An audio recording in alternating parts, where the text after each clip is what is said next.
Okay. अस्सलाम वालेकुम। यहाँ पे अब इस वीडियो में हम देखेंगे कार्बोनाइन की स्टेबिलिटी, यानी कि इंडक्टिव इफेक्ट कार्बोनाइन के साथ क्या करता है। पिछली जो इससे वीडियो थी हमने उसमें पढ़ा कि कार्बोकेटाइन की कैसी क्या स्टेबिलिटी ऑर्डर था। तो थोड़ा सा मैं वो फिर दोहराना चाहूँगा, क्योंकि मैंने कहा था कि जो सबसे ज़्यादा अनस्टेबल का 3 में हमने बनाए हुए थे, तो वो सबसे ज़्यादा अनस्टेबल हमने इस कार्बोकेटाइन को कहा हुआ था कि ये वाला है। अगर हम इसको कंपेयर करते किससे, इससे, ठीक है। ये मैं एक दूसरा बना रहा हूँ जल्दी कि हमें थोड़ा सा अंदाज़ा हो जाए कि ये क्यों अनस्टेबल है, ठीक है। यहाँ मैं इनको 1 और 2 नंबर दे देता हूँ, ये 1 और ये 2। अब अगर हम देखें, मैंने कहा था कि 2 वाला बहुत ज़्यादा अनस्टेबल है। अब कार्बोकेटाइन की अनस्टेबिलिटी का क्या मतलब होता है। कार्बोकेटाइन की वो कार्बोकेटाइन जो है वो अनस्टेबल होगा जिस पे जल्दी से अटैक होगा, कोई ना कोई चीज़ से रिएक्शन करेगी, यानी कोई नेगेटिव चार्ज जो होगा, अगर इसके साथ कोई भी न्यूक्लियोफाइल या नेगेटिव चार्ज इस पे जल्दी अटैक करेगा तो वो कार्बोकेटाइन ज़्यादा अनस्टेबल होगा, ठीक है। अब मैंने कहा 2 अनस्टेबल है। अनस्टेबल कि किस वजह से है, आपको अंदाज़ा है कि ये 2 CH3 जो कि पिछली वीडियोस में मैंने बताया हुआ था, पर सिर्फ ये आपको बताना था कि वो कार्बोकेटाइन ज़्यादा जो कार्बोकेटाइन अनस्टेबल ज़्यादा होता है, इसका मतलब कि कोई भी न्यूक्लियोफाइल उस पर बहुत तेज़ी से और जल्दी अटैक करेगा बनिस्बत उसके जो कि ज़्यादा स्टेबल हो।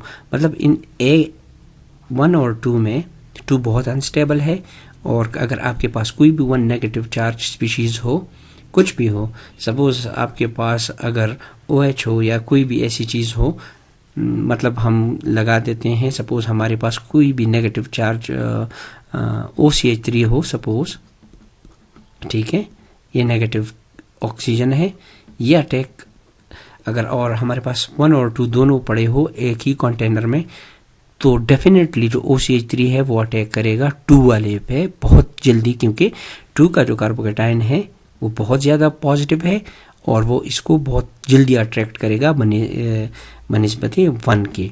तो ये आपको बताना था, जो पिछली वीडियो की थोड़ा सा मैंने आपको एक्सप्लेन करना था कि क्या स्टेबिलिटी है। चले अब कंटिन्यू करते हैं अपना कार्बोनाइन की स्टेबिलिटी। तो 4 मॉलिक्यूल्स मैंने बनाए हुए हैं A, B, C and D। सबसे पहले कार्बोनाइन क्या होता है, एक कार्बन जिस पे नेगेटिव चार्ज हो और उस पे 2 इलेक्ट्रॉन्स हो। तो 2 नॉन बॉन्डिंग इलेक्ट्रॉन्स अगर कार्बन पे आ जाए तो उस पर नेगेटिव चार्ज आ जाता है और उसको कहते हैं कार्बोनाइन। तो A, B, C, D में अगर हम देखें तो क्या कौन सा स्टेबल होगा, कौन सा अनस्टेबल होगा, तो उसको समझने से पहले मैं आपको एक चीज़ बता दूं, वो ये है कि अगर हमारे पास एक कार्बन है, ठीक है, हम स्टेबिलिटी के बारे में इसकी चीज़ें बताएंगे।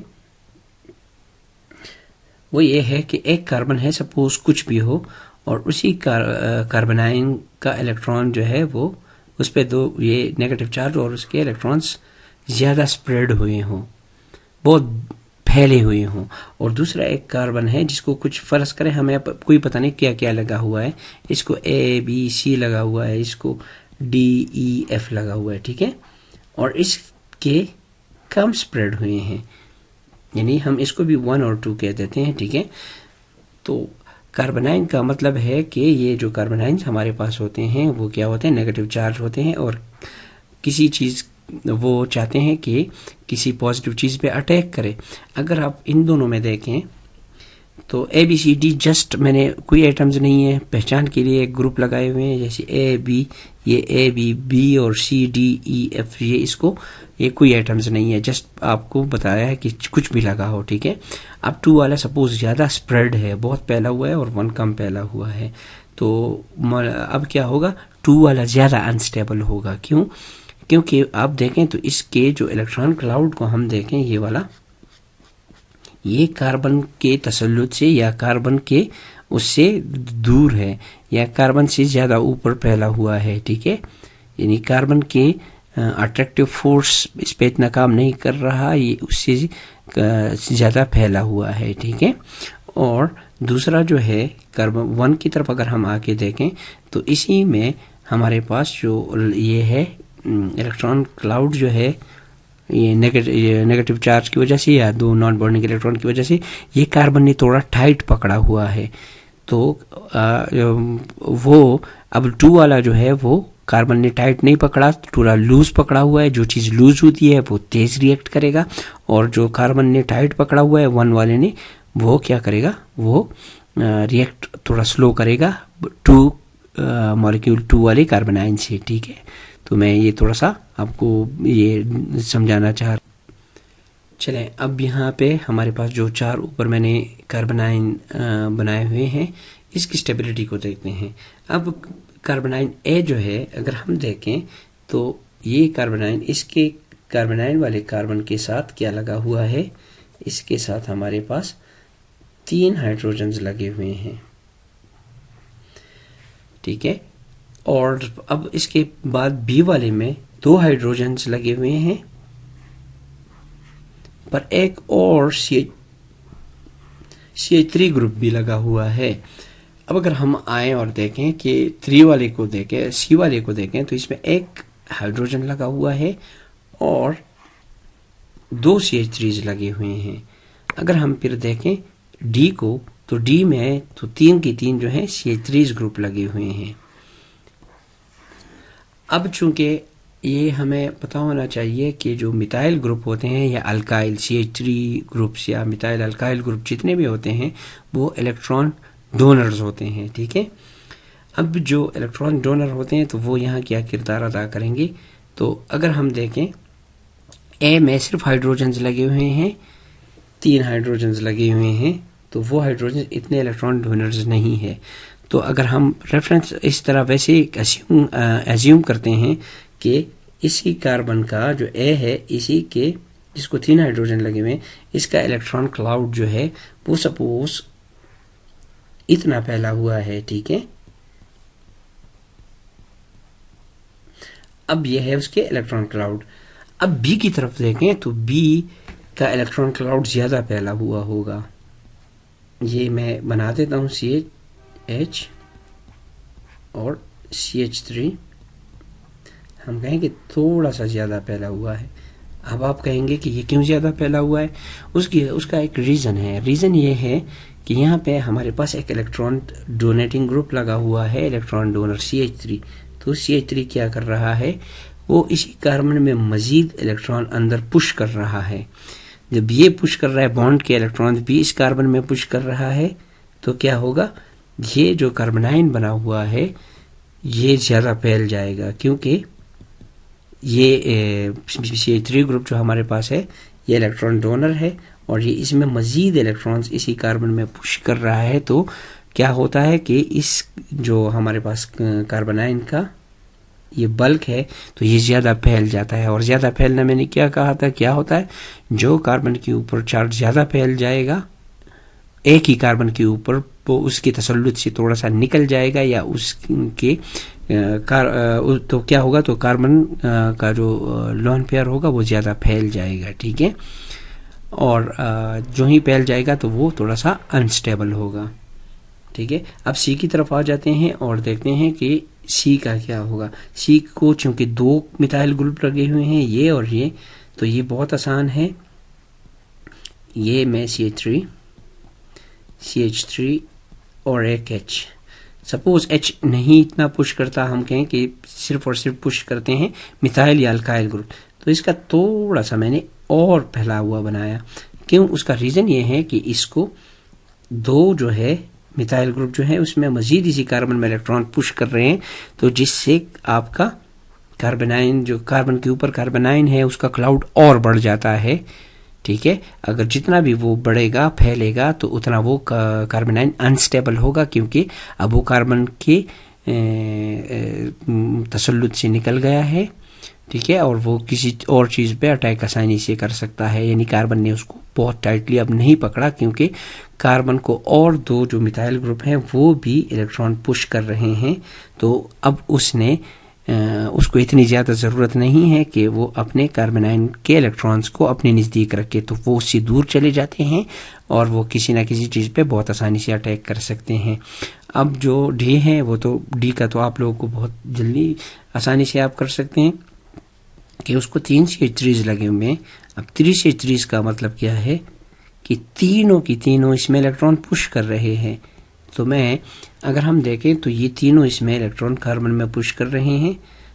तो अब कार्बन इलेक्ट्रॉन रिच हो गया। जब ये इलेक्ट्रॉन रिच हो गया तो और क्या होगा, अब ये होगा हमारे पास कि इसका बल्क जो है ये जो लॉन पेयर है ये मज़ीद स्प्रेड हो जाएगा और बहुत ज़्यादा स्प्रेड हो जाएगा और ये बहुत अनस्टेबल हो जाएगा हमारे पास। तो हम क्या कह सकते हैं कि ऑर्डर क्या होगा, स्टेबिलिटी ऑर्डर जो है कार्बन आयंस का यहाँ पे। तो स्टेबिलिटी ऑर्डर कार्बन आयन का हमारे पास ये होगा कि सबसे जो लीस्ट स्टेबल होगा वो डी होगा, ये सबसे ज़्यादा लीस्ट स्टेबल होगा, ठीक है। सबसे कम स्टेबल, सबसे अनस्टेबल जो सी है वो डी से अनस्टेबल, बी जो है वो सी से थोड़ा सा स्टेबल होगा और ए जो है वो बी से ज़्यादा स्टेबल होगा। तो अगर हम कहें कि इनमें सबसे ऑर्डर ऑफ स्टेबिलिटी क्या है इन तीनों कार्बन आयंस की, तो हम आसानी से लिख सकते हैं कि सबसे ज़्यादा स्टेबल जो होगा वो ए होगा और सबसे अनस्टेबल जो होगा वो डी होगा, यानी लीस्ट स्टेबल भी कहा जा सकता है और मोस्ट रिएक्टिव भी कह सकते हैं, जल्दी रिएक्ट करेगा। और मोस्ट स्टेबल का मतलब कि आसानी से रिएक्ट नहीं करेगा। तो ये हम लोग इस तरह बना सकते हैं और इसमें मैं अब लिखता हूँ कि A B C D, A and B C और डी। तो सबसे ज़्यादा डी अनस्टेबल है और सबसे ज़्यादा स्टेबल इनमें ए है, यही इसका ऑर्डर। चलिए अब हम 3 और मॉलिक्यूल्स को 4 को देखते हैं, ए बी सी डी। इसमें हम देखेंगे कि कौन सा कार्बन आयन जो है वो स्टेबल है और कौन सा अनस्टेबल है, ठीक है। क्योंकि चूँकि हमने जो पिछले में बनाया हुआ था तो उनमें अगर आप देखें तो जो मिथाइल कार्बन आयन था वो सबसे ज़्यादा स्टेबल था। पिछले जब मॉलिक्यूल्स आप देखें ये वाला सबसे ज़्यादा स्टेबल था और बाकी इन सबसे कमज़ोर थे। अब मैंने इसको डाल दिया औरों के साथ। अब यहाँ क्या होगा, तो ए जो है हम लोग के पास बहुत सिंपल है, इसको 3 CH हाइड्रोजन लगे हुए हैं और हम ये कहेंगे कि हाइड्रोजन जो है वो ना इलेक्ट्रॉन्स आसानी से दे रहे हैं और ना इतना खींच सकती हैं, ठीक है। तो ये एक जहन में हम लोग रख लेंगे, ठीक है। और इसका हम एक इलेक्ट्रॉन क्लाउड इधर बना लेते हैं कि इसका इलेक्ट्रॉन क्लाउड सपोज मैंने थोड़ा सा इतना बना लिया क्योंकि इतने 3 H लगे हुए हैं, इसको ये मैं ए नीचे बना रहा हूँ, ठीक है। ये है ए का इलेक्ट्रॉन क्लाउड। अब बी की तरफ आते हैं तो बी में क्या होगा, अगर हम बी को देखें तो यहाँ पे एक और मसला है, 2 हाइड्रोजन लगे हुए हैं हमारे पास जो है ये इसको 2 हाइड्रोजन लगे हुए, एक ये तो इनको कहेंगे कि कुछ नहीं है, फिलहाल ये कुछ नहीं कर सकते, ना हाइड्रोजन इलेक्ट्रॉन्स दे सकते हैं बॉन्ड के और ना आसानी से ले सकते हैं, इतना ज़्यादा इसमें नहीं है कैपेबिलिटी इनकी। पर इसमें एक और चीज़ लगी हुई है OCH3 नाउ। अब OCH3 अगर आप देखें तो OCH3 क्या करता है, इसकी तरफ हम देखेंगे, ये ऑक्सीजन इलेक्ट्रोनेगेटिव है, इलेक्ट्रॉन्स अपनी तरफ खींचेगा, ठीक है। तो जब ये अपनी तरफ इलेक्ट्रॉन खींचेगा तो क्या करेगा, क्योंकि ये बॉन्ड के जो इलेक्ट्रॉन्स हैं, ये जिन्होंने बॉन्ड बनाया, जाहिर है ये अपनी तरफ नज़दीक कर लेगा। अब जब ये अपनी तरफ नज़दीक कर लेगा तो ये वाला कार्बन जो है जिसपे नेगेटिव चार्ज है या नॉन बॉन्डिंग इलेक्ट्रॉन्स है, ये कार्बनाइन वाला, ये अपने कार्बनाइन के इलेक्ट्रॉन अपनी तरफ नज़दीक कर लेगा। क्योंकि अब जब ये ऑक्सीजन इससे इलेक्ट्रॉन खींच लेता है इस कार्बन से बॉन्ड के ज़रिए ये वाले इलेक्ट्रॉन्स, तो क्या होगा, अब क्या होगा, उसी कार्बन पे जो कार्बनाइन वाला कार्बन है इसी पे थोड़ा सा इलेक्ट्रॉन डेंसिटी कम हो जाएगी, या अगर ये न्यूट्रल कार्बन होता तो थोड़ा पार्शियल पॉजिटिव हो जाता। तो जब ये थोड़ा सा इससे इलेक्ट्रॉन दूर चले जाते हैं OCH3 की वजह से, तो ये जो इलेक्ट्रॉन क्लाउड इसके ऊपर है नॉन बॉन्डिंग इलेक्ट्रॉन का या नेगेटिव, ये वाला, ये अपनी तरफ मजीद ये नज़दीक कर लेगा, ठीक है। तो ये अब जब नज़दीक कर लेगा तो हम लोगों ने अभी थोड़ी देर पहले पढ़ा हुआ था कि इसका क्या मतलब होगा, जब वो नज़दीक कर लेगा अपनी तरफ तो वो कार्बनाइन थोड़ा सा स्टेबल हो जाएगा। ठीक है, हम इसको थोड़ा सा उससे कम लिखते हैं क्योंकि हाइड्रोजन OCH3 की वजह से इस कार्बन ने इलेक्ट्रॉन्स अपनी तरफ थोड़े से और खींच लिए। ठीक है, और इसका इलेक्ट्रॉन क्लाउड कम हुआ। नेगेटिव चार्ज दोनों पे लिख देता हूँ। अब चूंकि आपको थोड़ी बहुत समझ आ गई होगी कि क्या आगे करना है, तो मॉलिक्यूल सी की तरफ आ जाते हैं। अब सी को देखे तो सी पे तो पहले मैं नेगेटिव चार्ज डाल दूं, कार्बनाइन है, सॉरी। अब क्या होगा, इसी से दो जो है OCH3 अपनी तरफ इलेक्ट्रॉन्स खींच रहे हैं। अब क्या होगा, यानी इसी कार्बन से इलेक्ट्रॉन्स जो थे, बॉन्ड के इलेक्ट्रॉन की बात हो रही है, वो तो चले गए ऑक्सीजन के नज़दीक क्योंकि ऑक्सीजन मोर इलेक्ट्रोनेगेटिव है। अब इसके ऊपर जो दो नॉन बॉन्डिंग इलेक्ट्रॉन्स या कार्बनाइन वाले इलेक्ट्रॉन बैठे हुए हैं, वो क्या होंगे, ये कार्बन चूंकि इससे ये दो OCH3 इलेक्ट्रॉन अपनी तरफ खींच रहे हैं बॉन्डिंग इलेक्ट्रॉन, तो ये चाहेगा, ये अपने, इसके पास तो कोई आसरा नहीं है, हाइड्रोजन से आसानी से नहीं खींच सकता, और नॉन बॉन्डिंग इलेक्ट्रॉन जो है वो तो बहुत आसानी से अपनी तरफ ये खींच लेगा क्योंकि वो तो किसी चीज़ के साथ उसने बॉन्ड भी नहीं बनाया। तो ये वाले इसका इलेक्ट्रॉन क्लाउड जो है इस कार्बन का कम हो जाएगा मजीद। ठीक है, तो हम इसको इस तरह बना सकते हैं। ये मैंने बी से भी कम बना लिया। ठीक है,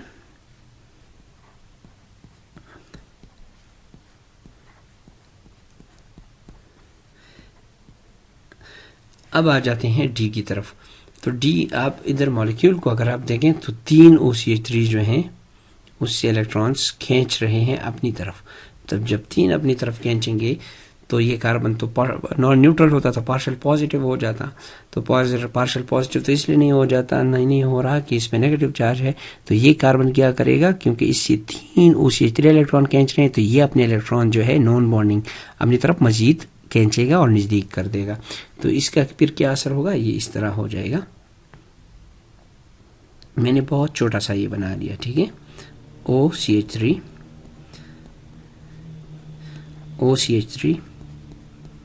और OCH3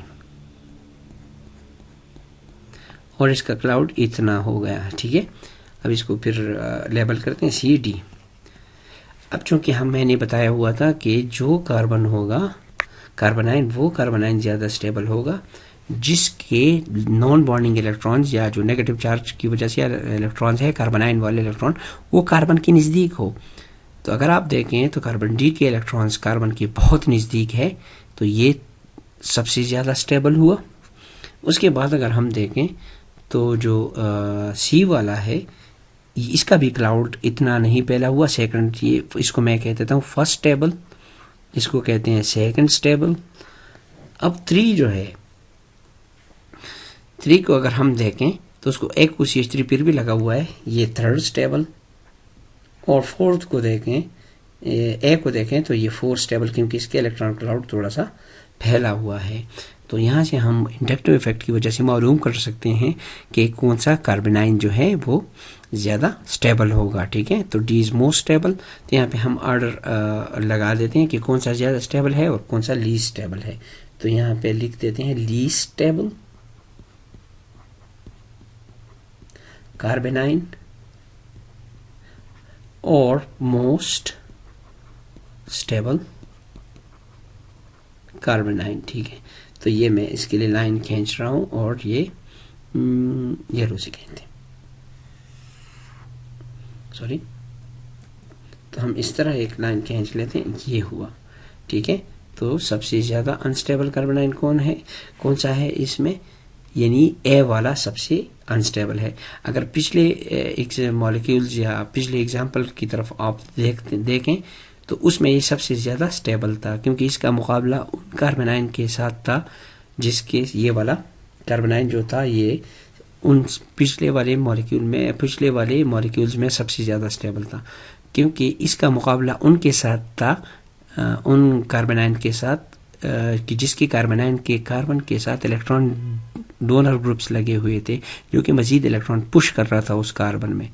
तो हमें बेसिकली इसमें थोड़ी बेसिक समझ आया, और ये चीज़ें समझने के बाद हमें काफ़ी चीज़ें और समझ आएंगी, यानी रेजोनेंस भी समझ आ जाएगा इंशाल्लाह, और इसके साथ साथ जो है और भी काफ़ी चीज़ें हमें बहुत अच्छी तरीके से समझ आएंगी, रिएक्टिविटी वगैरह, एसिडिटी, बेसिसिटी, लिविंग ग्रुप जाएगा नहीं जाएगा, रिएक्शन कैसे होंगे, ये सारी चीज़ें आगे हमें बहुत ईजी तरीके से समझ आएंगी।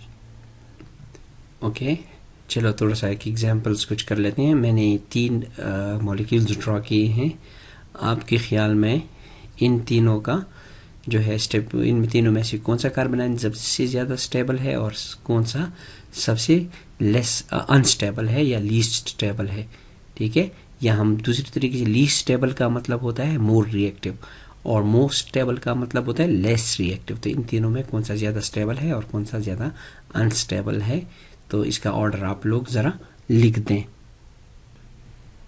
तो अगर वीडियो थोड़ी देर के लिए पास करके खुद लिख दें, क्योंकि मैं थोड़ी देर में आंसर लिख रहा हूँ थोड़ा सा जस्टिफिकेशन के साथ। चले तो मैं आंसर बता देता हूँ कि सबसे ज़्यादा स्टेबल जो है वो 1 है, और सबसे ज़्यादा स्टेबल 3 है, मोस्ट स्टेबल, और सबसे कम स्टेबल जो है या सबसे लीस्ट स्टेबल या अनस्टेबल है वो 1 है। सबसे स्टेबल 3, सबसे अनस्टेबल जो है वो 1 है। उसका सिंपल रीज़न है जो थोड़ी देर पहले मैंने बताया था, अभी थोड़ा बता देता हूँ कि जो 3 है इसको 3 इलेक्ट्रॉन विड्रॉइंग ग्रुप लगे हुए हैं जो उसके नेगेटिवनेस को कम कर रहे हैं, या इसका जो इलेक्ट्रॉन क्लाउड है वो इसको टाइट रख रहे हैं।